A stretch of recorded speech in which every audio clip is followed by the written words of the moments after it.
3월 20일 정태근의 딱 브리핑을 시작하도록 하겠습니다. 오늘은 코로나19 사태가 장기화될 뿐만 아니라 전 세계적으로 확산하면서 한국 경제뿐만 아니라 세계적인 경제 위기가 도래하고 있고, 이에 대한 대응 문제를 어떻게 할 것인가에 대한 저의 생각을 말씀드리도록 하겠습니다. 제가 오늘 아침에 3시간 이상 출근 인사를 하고 와서 별로 몰골이 좋지 않아서 우선 시청자 여러분께 죄송하다는 말씀을 드립니다.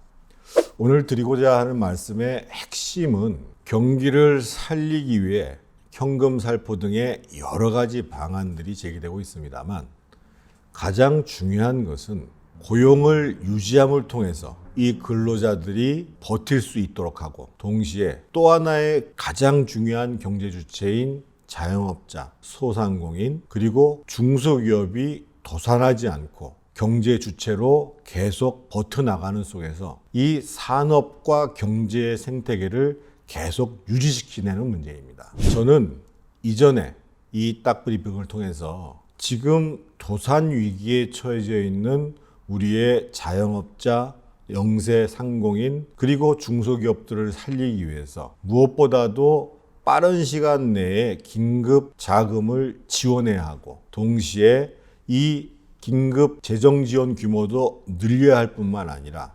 대출되어진 긴급 자금에 대한 이자율도 낮춰주고, 그리고 법인세의 경감 문제도 검토해야 된다고 말씀드리는 바가 있습니다. 다행히 문재인 정부가 창구에서 대출을 청구하게 되면 이 2달, 석 달이 걸리는 문제를 시급히 이 기간을 줄이라는 그런 조치를 발표를 했고, 동시에 긴급 기업 재정지원 자금 규모도 늘리겠다고 얘기를 했습니다. 그런데 오늘 제가 말씀드리고자 하는 것은, 지금 광범위하게 논의되는 것 중에 하나의 방법이 결국은 정부가 재정으로 엄청난 자금을 살포해서 경기를 살리는 방법뿐이 없지 않느냐, 이런 문제가 제기되고 있고, 이것이 또한 현실로 실천되고 있습니다.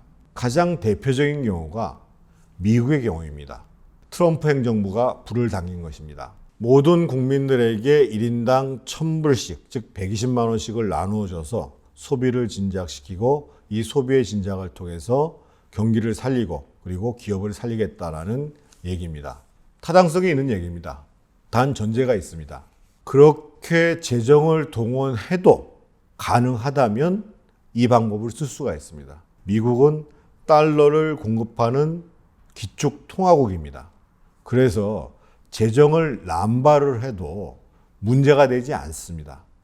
2008년 금융위기 때에도 똑같은 방식으로 소위 양적 완화라는 방식을 통해서 도산 위기에 처해지는 은행을 유지시켰고, 그리고 대규모의 양적 완화를 통해서 경제를 살렸습니다.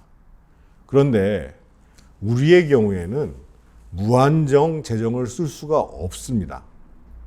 재정 건전성의 문제뿐만 아니라 일정 정도의 외환의 건전성을 유지해야 되는 그런 처지에 있는 나라인 것입니다. 그러면 우리가 쓸 수 있는 재정을 가장 효과적으로, 그리고 효과가 가장 있는 곳에 집중적으로 사용하는 문제에 대해서 고민해야 하는 것입니다.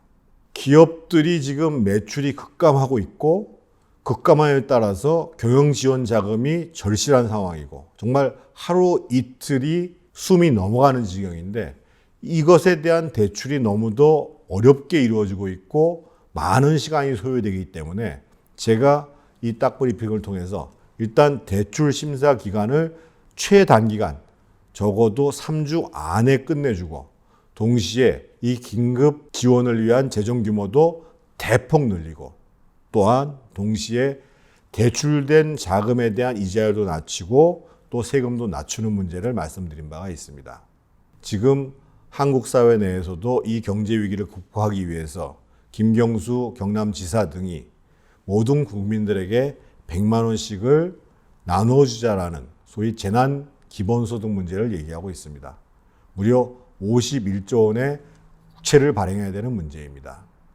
저는 그 이전에 저희가 반드시 해야 될 문제가 있다고 생각합니다. 핵심은 일자리를 유지시키는 것이고 동시에 기업이 도산하지 않고 생존하게 하는 것입니다. 즉, 자영업자들이 폐업하지 않도록 하고 소상공인이라든지 중소기업에 종사하는 근로자들이 실직 상태에 빠지지 않도록 하는 지원 자금을 얘기하는 것입니다. 특히나 중소상공인이나 중소기업들 입장에서 봤을 때에는 이 일자리를 유지하기 위해서 긴급 자금을 대출해 주는 것뿐만 아니라 일자리를 유지하는 지원 자금을 직접 공급하는 문제도 함께 고민해 봐야 합니다. 직접적으로 실직의 위기에 있는 사람들한테 지원 자금을 내려보내고 도산의 위기에 처해 있는 기업들한테 자금을 줌으로써 이 경제의 핵심적인 주체인 기업과 근로자가 생존할 수 있고 그러함으로 인해서 경제와 산업의 생태계가 유지되는 것, 이것이 더 효과적인 방법이 아닐까요? 여러분 한번 IMF 때를 한번 생각해 보십시오. 그때 경영난에 처한 기업이 먼저 해고를 하고 또 그러함에도 불구하고 버티지 못하니까 결국 파산을 하게 되고 대량 실업이 발생하고 그 대량 실업에 연이어서 걷잡을 수 없는 경제 위기 속에서 사회적 병리 현상이 발생했습니다. 이것을 회복하는 데 상당한 시간이 걸렸습니다. 우리가 익히 알다시피 한 번 일자리를 잃으면 여러 가지 보장책이 존재함에도 불구하고 새로운 일자리를 찾아가는 것이 굉장히 어렵습니다. 왜? 기본적으로 경제가 살아나기 전에는 그 일자리가 만들어질 수 없고 일자리가 만들어진다고 하더라도 거기에 적응하는 것이 쉽지 않기 때문에 그렇습니다. 기업은 더합니다. 동네에서 장사를 하더라도 한번 폐업을 하게 되면 다시 재기하기가 어렵습니다. 더더군다나 이 소상공인들이나 중소기업들이 한번 파산하게 되면 기업을 다시 한다는 것은 대단히 어렵습니다. 그렇게 되면 우리 산업 경제 생태계 전반에 큰 상처가 되고 이 상처를 회복하기까지 많은 시간이 걸린다는 뜻입니다. 그래서 저는 우리와 같은 경제 상황 속에서는 무엇보다도 고용을 유지하고 기업들이 생존할 수 있도록 만드는데 집중적인 지원을 하자는 것입니다. 무조건 나눠주기 전에 기업에서 예를 들면 고용을 유지하기 위한 대출을 한다라고 하면 정부가 이 대출에 대해서 지급 보증을 해주면 됩니다. 미국이 2008년도에 금융위기 때 은행이 파산하니까 은행과 관련된 소위 은행이 은행을 상대로 대출하는 돈을 모조리 지급 보증을 해서 은행을 유지시킴으로 해서 돈이 돌게 만들었습니다.